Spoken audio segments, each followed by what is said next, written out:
We've all seen that mayhem break out at Trump rallies, but how many of you have actually been to one? My next guest spent several months doing nothing but going to Trump rallies, and he wrote a book about it called The Gilded Rage, A Wild Ride Through Donald Trump's America. I spoke with the author, Alexander Zaitchik, a short time ago. Alexander, let's start with what we might consider the stereotypical Trump supporter, or at least what non-supporters view as a stereotypical reporter that we've seen from the New York Times or from other sources.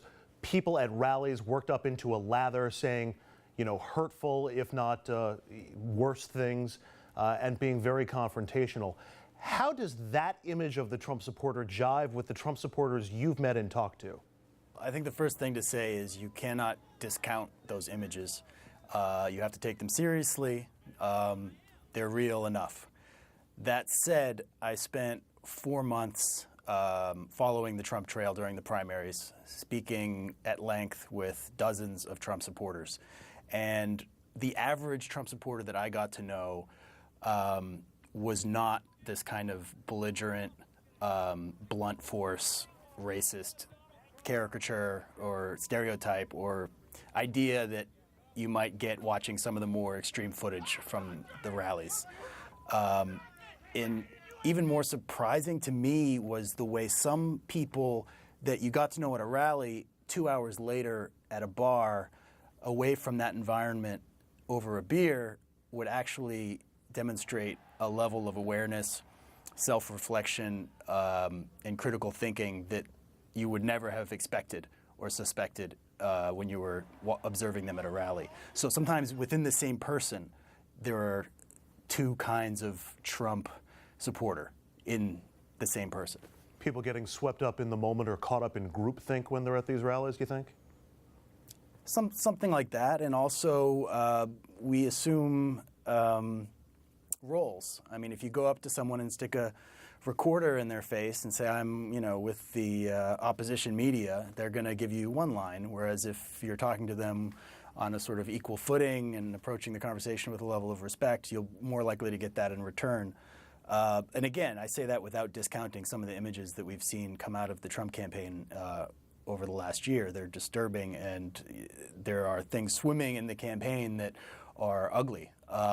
But over the course of my time getting to know his base, I am less likely to view this movement as some sort of frothing at the mouth, ethno-nationalist, neo-fascist phenomenon than if I was just watching these highlight reels on cable news. These are all clearly people who are looking for a change in the politics and a change in the way the country is going or the way their lives are going. Is it that they're attracted to Trump, or they're just so turned off by everything that they've seen and all the people that they voted for from both parties? Yeah, there's a pretty deep disenchantment and disaffection from the establishments of both parties. And depending on your sort of cultural milieu, you're going to be attracted on the Democratic side to a Sanders insurgency. And if you're a conservative or a conservative Democrat from a different kind of, let's say, cultural setting, Trump is going to be the obvious go-to to express disfavor and stronger feelings towards the establishment that you feel has betrayed you. And that is very much what's happening here, is the sense of betrayal leading to anger and a sense of we're going to take our chances with this guy, even though we may not know whether to trust him or we may not agree with everything. At least it's something different. Well, towards that end, Alexander, is it your sense that Trump supporters just want to blow up the status quo and are willing to take a chance on this guy, or do they think he's got the answers to the questions that they think are plaguing them?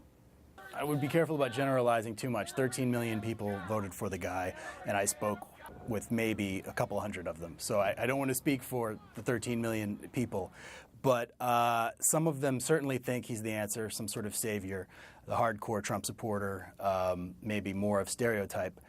But there are also a lot of people who view it as a gamble, like, we don't know what we're going to get. We're not sure whether we should trust this guy. He kind of scares us in the same way he scares people on the left. But at this point, you know, we're going to go for it because maybe this is our last chance. It's a phrase I heard a lot talking to people. It's our last chance. You know, we've tried everything. We've tried Democrats. We've tried, you know, we voted for Ross Perot. We've tried the Tea Party, and it just ended up being the same sort of recipe of sort of corporate duopoly and people not representing our interests. And this guy at least is talking a very different game, and we're going to give it a shot. What seems to be the driving theme for most of the people that you talk to? Is it socioeconomic? Is it economic? Is it cultural? Is it racial? What's causing that angst that's saying we need a change and we're willing to take a chance on this guy? Right. Well, this is the big question, and everybody wants a simple answer to it. It's much easier if we can just say this is a racial phenomenon, it's an ethno-nationalist movement, or it's purely economic, and it's really just about jobs and trade and the loss of the industrial economy. It's not, unfortunately, going to be that simple. The image that comes to mind after my time in this movement, living and breathing and doing very little else for much of the winter and spring, is that it's marbleized, and that the racial anxieties that people like to focus on are there, and there's racial hang-ups, all across this country. But in the Trump movement, they're certainly a little more pronounced, and it's there, but you cannot reduce it to that. And I think greater than the racial aspect is the socioeconomic, is this sense of losing grip. Most of the country's living paycheck to paycheck. It's getting harder and harder to get by. The next generation behind many Trump supporters, they're seeing an even worse shape, and there's a real sense of everything slipping away and things are going to get much worse. And that's, you can exploit that with this racial rhetoric that Trump has deployed, and that's what's scary about what we're seeing. But I don't think it's what's driving it. I really don't. Some people don't want to hear that. A lot of my friends and peers just refuse to believe it, but that's the conclusion I've come to based on my reporting. A lot of driving factors and a lot of different stories from Trump supporters in your book, The Gilded Rage, A Wild Ride Through Donald Trump's America. Author Alexander Zaitchik, thanks very much. Really appreciate it. You're welcome. So, Bill, you're not a Trump supporter, but clearly you've had to account for Trump supporters when working with other candidates for other races. What's your sense of what's motivating most of the Trump supporters? Is it just frustration with the system? I'm glad you asked, because I really am truly sympathetic to Trump supporters, to the core people who really feel like they've been left behind, that don't have college degrees and can't make ends meet, and they've watched those manufacturing jobs go. I mean, I honestly feel for them. What my problem always is that I think that they backed a phony, they backed a fraud, and that's always been my feeling on that. The Times did exposés where they showed some of the extreme people screaming and saying things. I'm surprised it wasn't worse than that, frankly.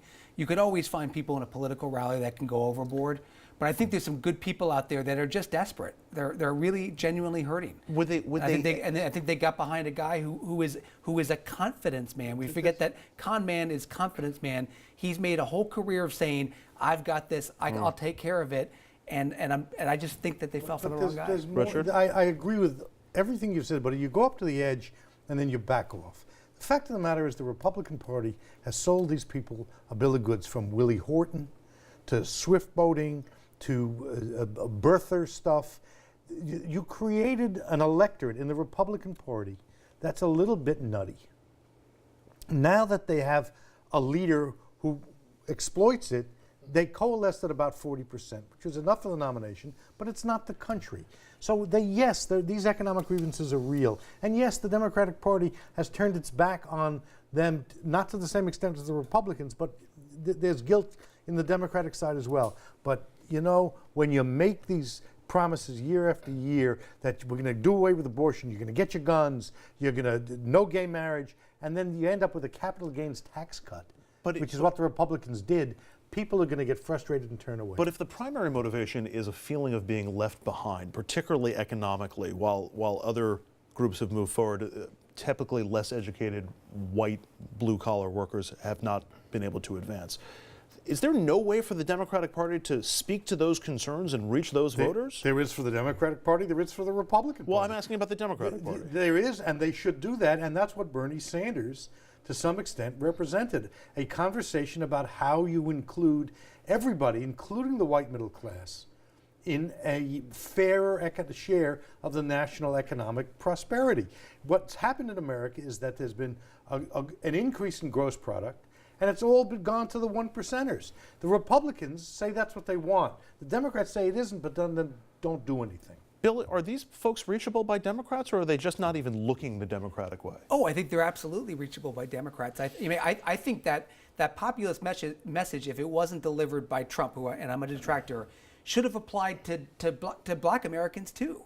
It should have applied to everybody, and somehow it fell into this white thing, which is so unfortunate, and I fear that it's going to taint the Republican Party for a long, long time, and possibly take it down in the long run. It's something that it's not sustainable. If we're all Americans, it's all one. If it's going to work for one of us, it's got to work for all of us, and we got to forget the ethnicities. But that's not what the message is right now, and that's unfortunate. I wish what Bill said was true, but the One America part. The reason why you can't connect both of these bases is because there's a perception. I didn't say realistic, a perception that the Democrats are catering to the programs of the blacks and pushing all the money towards social programs, and that whites are being left. And the grievances are real as far as you don't have to go to Middle America to see it. Drive 2-3 hours from here and look at downtown Binghamton, something he's done. Binghamton, Syracuse, where I went to school. Look at downtown Syracuse, Salina Street, go up to Buffalo, and you have many Americans there that feel like, and then there's the upstate, downstate thing in every state that feel that all the money's being pushed. The Democrats are pushing the money towards the urban areas. At the turn of the 20th century, Buffalo had the highest income per capita in America, and now it's the second poorest. If you're going to aspire to one America, then the Republican Party has to include ethnic minorities. That's right. If you're going to aspire to one America, that's right. The Democratic Party has to include the white middle class. And both parties got a deal. seem to have moved away from that. Trump is going to cause a realignment.